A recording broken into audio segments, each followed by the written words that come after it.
की बेटी थी। वह थी तो राजकुमारी, पर एक किसान बनना चाहती थी। यह बात उनके पिता राजा को पसंद नहीं थी।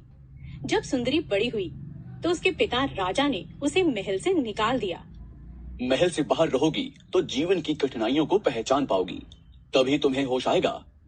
सुंदरी ने बचपन से बहुत से बीज जमा किए थे, तो उन्हें लेकर वह महल से बाहर चली गई। दूर किसी जंगल में एक झोपड़ी बनाकर रहने लगी। आसपास की जमीन पर उसने बीज बो दिए। सुंदरी कड़ी मेहनत करने लगी। इसमें बिल्ली, तोता और मकड़ी उसकी मदद करते थे। बिल्ली खेती का ध्यान रखती थी, मकड़ी झोपड़ी का ध्यान रखती थी और तोता सुंदरी को राज्य भर की सुंदर हरे भरे खेतों का जब राजा को पता चला तो वह राजा इंद्र के पास पहुंच गए।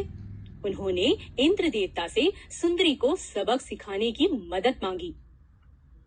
मैं धरती पर सूखा भेजूंगा, सुंदरी के खेत भी सूख जाएंगे। तोता उनकी सारी बातें सुन लेता है और सारी बात सुंदरी को जाकर बता देता है।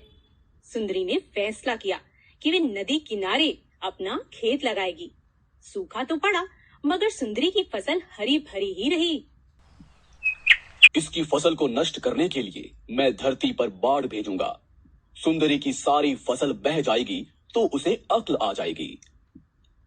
इस बार भी तोते ने सारी बात सुंदरी को बता दी। इस बार सुंदरी अपनी फसल पहाड़ी की ढलान पर लगाती है। फिर से पूरे राज्य की फसल बर्बाद हो जाती है, परंतु सैकड़ों चूहे भेजूंगा। इस बार भी वफादार तोते ने सारी बात बिल्ली को बताई। अरे वाह, मैं अपनी सभी सखियों को चूहों को खाने के लिए बुला लेती हूँ। अरे बहुत मजा आएगा। जल्दी ही बिल्लियां सभी चूहों को खा गईं। इंद्रदेव बहुत चिड़ियां सारी फसल को नष्ट कर देंगी। इस बार मकड़ी वो उसके दोस्तों ने फसल पर जाल बुन दिए। चिड़ियां जब फसल खाने पहुंची तो जालों में फंस गईं। सुंदरी की फसल फिर से बच गई, परंतु राजा की मुसीबत बढ़ गई। सूखे व बाढ़ के कारण राज्य का बहुत नुकसान हो गया। राजा परेशान होकर फिर से इंद्रदेव के पास मदद के लिए पहुंचे। मेरे पास क्यों आए हो? तुम्हारी पुत्री तो तुम्हारे राज्य में अनाज बांट रही है। इंद्रदेव व राजा जब जंगल में पहुंचे तो देखा कि सुंदरी व उसके दोस्त लोगों में अनाज बांट रहे हैं।